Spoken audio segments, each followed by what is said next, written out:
আরজিকর কাণ্ডে এবার একসাথে 3টি বিদ্যালয়ের শিক্ষক শিক্ষিকা শিক্ষাকর্মীরা রাস্তায় নেমে মৌন মিছিল করে প্রতিবাদ জানালেন।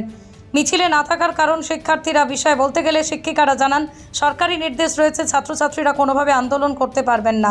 আর তাই এই প্রতিবাদী মিছিলে শিক্ষক শিক্ষিকা শিক্ষামণ্ডলী সকলে একত্রিত হয়ে ছুটির পর 3টি বিদ্যালয় একত্রিত হয়ে তারা মিছিল সংগঠিত করে। পৃথিবীর 3 ভাগ জল 1 ভাগ স্থল, তাই পানীয় জলের অভাব নেই, কিন্তু বিশুদ্ধ পানীয় জল একটাই, বৃষ্টি অ্যাকোয়া। প্রতি ফোঁটায় আনে তৃপ্তি, মেটায় তেষ্টা। বৃষ্টি অ্যাকোয়া, বিশুদ্ধ পানীয় জল। যে নারকীয় ঘটনা হয়ে গেছে আরজি করে, সেই বিষয়টা এমন একটা জায়গায় পৌঁছে গেছে যাতে পরবর্তীকালে একটা দৃষ্টান্ত হয়ে দাঁড়ায়। আমরা আশা করব সিবিআই তদন্ত করে সঠিক খুব দ্রুত সেই শাস্তিটা হোক এবং সমাজ থেকে এই পৈশাচিক ঘটনাগুলো বন্ধ হোক সম্পূর্ণভাবে। আর সরকারি নির্দেশ রয়েছে আমাদের যে ছাত্রদের সঙ্গে নিয়ে বা ছাত্রীদের সঙ্গে নিয়ে বেরোনো যাবে না, এটাও ঠিক। আমরা আমাদের মতো সমস্ত শিক্ষক শিক্ষিকা ও শিক্ষাকর্মী সকলে মিলে একটা মৌন মিছিল করলাম, একটা মৌন প্রতিবাদ, যাতে মানুষ দেখুক বুঝুক যে আমরা চাই যে এই বিষয়টার সঠিক তদন্ত হোক। সঠিক বিদ্যালয়ের পঠন পাঠন কি ঠিক রেখে আপনারা আজকে প্রতিবাদী মিছিল? বিদ্যালয়ের আজকে শনিবার দিন সরকারি নিয়মে 1:30টায় আমাদের বিদ্যালয়ের পঠন পাঠন শেষ হয়। আমরা তারপরেই এখানে 3টে বিদ্যালয়ের পাশাপাশি আমাদের একসঙ্গে সকলে মিলিত হয়ে এই মৌন প্রতিবাদ করলাম। কি চাইছেন? আমরা চাইছি সঠিক বিচার হোক, সঠিক তদন্ত হোক এবং সমাজ থেকে এই রকমের নোংরামিগুলো বন্ধ হোক। আপনার নাম পরিচয়? আমার নাম সুরেশ বাগচি, আমি ফুলিয়া শিক্ষা নিকেতন উচ্চ মাধ্যমিক বিদ্যালয়ের টিআইসি। স্যার আজকে মূলত পথে নামার কারণটা কি? আমরা আজকে পথে নেমেছি আমাদের রাজ্যের আরজিকর মেডিকেল কলেজে যে নারকীয় ঘটনাটা ঘটেছে গত 9 তারিখ, তার প্রতিবাদে। এবং আমরা আজকে 3টে স্কুলের শিক্ষক শিক্ষিকা শিক্ষাকর্মী একসাথে বেরিয়েছি। তবে আমরা বলে রাখি, আমরা পুরোপুরি অরাজনৈতিকভাবে বেরিয়েছি। আমরা মনে করি যে ঘটনাটা ঘটেছে সেটা একটা সামাজিক ব্যাধি, সেই ব্যাধিটা যাতে না ছড়িয়ে পড়ে সমাজের মধ্যে, সেটা আমাদের দায়িত্ব আছে। সেই কারণে আমরা আজকে পথে নেমেছি এবং মহামান্য কোর্টের নির্দেশে সিবিআই ঘটনা তদন্ত করছে। আমরা চাই সিবিআই খুব দ্রুত সেই অপরাধীদের খুঁজে বের করুক এবং তাদের দৃষ্টান্তমূলক শাস্তি হোক, যাতে আগামী দিনে এই সমস্ত ঘটনাগুলো। স্যার একটা প্রশ্ন রাখবো, ইতিমধ্যে তো বিভিন্ন শিক্ষার্থী বা স্কুলের ছাত্রছাত্রীরাও রাস্তায় বেরিয়েছিলেন, আজকে আপনারা 3টে স্কুল মিলে রাস্তায় বেরোলেন, কিন্তু ছাত্রছাত্রীরা সেখানে উপস্থিত থাকলো না কেন?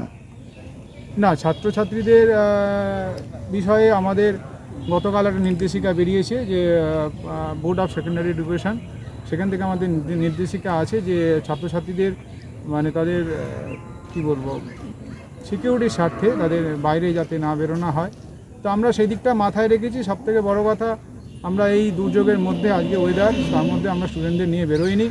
আমরা শিক্ষক শিক্ষিকা শিক্ষাকর্মী সবাই বেরিয়েছি একসাথে এবং আমরা চাই এই সামাজিক ব্যাধিটা আমাদের সমাজ থেকে দূর হোক এবং আমাদের সমাজ সুন্দর হোক। কত সংখ্যক রয়েছেন আপনারা আজকে এখানে? আমরা আজকে মোটামুটি 100 থেকে 150-র মধ্যে আছি। আপনার নাম পরিচয়? আমার নাম শক্তিপ্রসাদ চক্রবর্তী। দিদি, মূলত আজকে কি কারণে রাস্তায় নামলেন?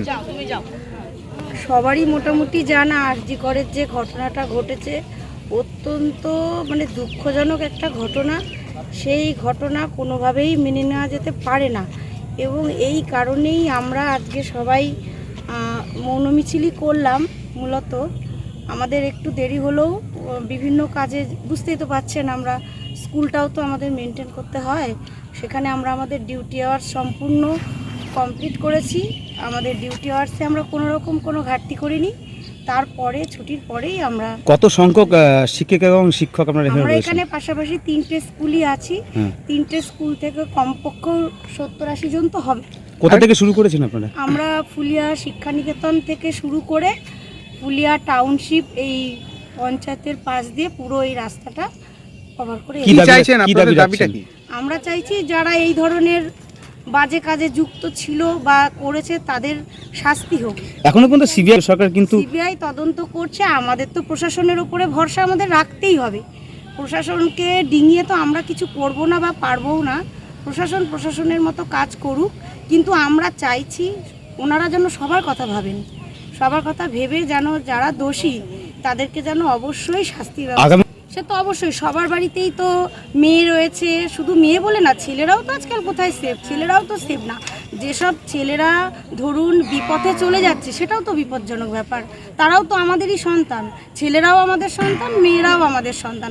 মেয়েদের যেমন সেফটি দরকার, আমি চাই যেন বাচ্চা বাচ্চা ছেলেরা যারা এই বিপথে চলে যাচ্ছে সেই ব্যাপারেও তো ভাবতে হবে, সবাইকেই ভাবতে হবে। আপনারা তো শিক্ষিকা, কি মনে করেন না যে প্রথম শিক্ষা অর্থাৎ বাড়ি থেকে যদি শিক্ষাটা ভালোভাবে হয় তাহলে এই সমাজে এরকম ব্যাধি আরও না আসতে পারে?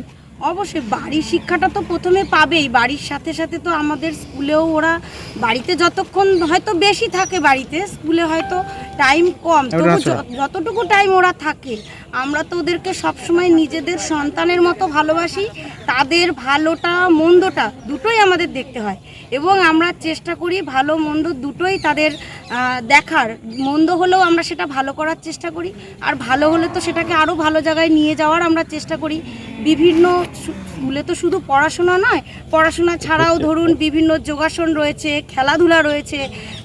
আজকাল ছেলেরা বা মেয়েরা বিভিন্ন খেলায় গিয়ে ভালো পারফরমেন্স দিচ্ছে। আমাদের ছেলে মেয়েরা তারা তো আমাদেরই স্টুডেন্ট, আমাদেরই ছেলে মেয়ে। সুতরাং এই ছেলে মেয়েগুলো যেন বাজে দিকে চলে না যায়। আপনার নাম পরিচয়? আমার নাম শিখা চক্রবর্তী, আমি ফুলিয়া বালিকা বিদ্যালয়ের টিআইসি। নদিয়ার সবথেকে বড় English medium school JRS public school প্রায় ৩৫ বিঘা জমির ওপর গড়ে উঠেছে বিশাল ক্যাম্পাস। নার্সারি থেকে শুরু করে উচ্চ মাধ্যমিক, ITI college, law college, BEd college, ভর্তি চলছে জেআরএস পাবলিক। ব্যালকনি বা সিঁড়ির রেলিং, মডিউলার কিচেন বা ড্রয়িং রুম, এক কথায় আপনার স্বপ্নের বাড়িকে করে তুলুন আরো সুন্দর। Chakdah ply centre, gorgeous look বা কোয়ালিটি সবেতেই number 1। Chakdah ply centre, Chakdah ply centre, KBM, Chakdah, Nadia. কোথায় ইনভেস্ট করবেন, কেন করবেন, বুঝতে পারছেন না তো? সঠিক গাইডলাইন পেতে আজই আসুন নদিয়ার চাকদাতে নিবেদিতা প্রাইভেট লিমিটেডে। Nivedita private limited, marketing and distribution service. Chakdah aluminium centre, ply, কাঁচ, laminates, kitchen fittings, door lock, window ও অ্যালুমিনিয়ামের খুচরো ও পাইকারি বিক্রেতা। চাকদা অ্যালুমিনিয়াম সেন্টার, পূর্বলালপুর 50 নম্বর রেলগেটের পাশে, চাকদা, নদিয়া। হোমওয়ার্কটা করেছো? হ্যাঁ স্যার। এ বাবা, ভুল করেছো কেন? চোখে কেমন ঝাপসা দেখছি, লিখতে আর পড়তে খুব সমস্যা হচ্ছে। চাকদার মডার্ন অপটিক্স থেকে ভালো চোখের ডাক্তার দেখিয়ে নাও। প্রতিদিন প্রকৃত চোখের ডাক্তার ও দৃষ্টি বিশেষজ্ঞ মডার্ন অপটিক্স চাকদহে। স্যামসাং, জিও,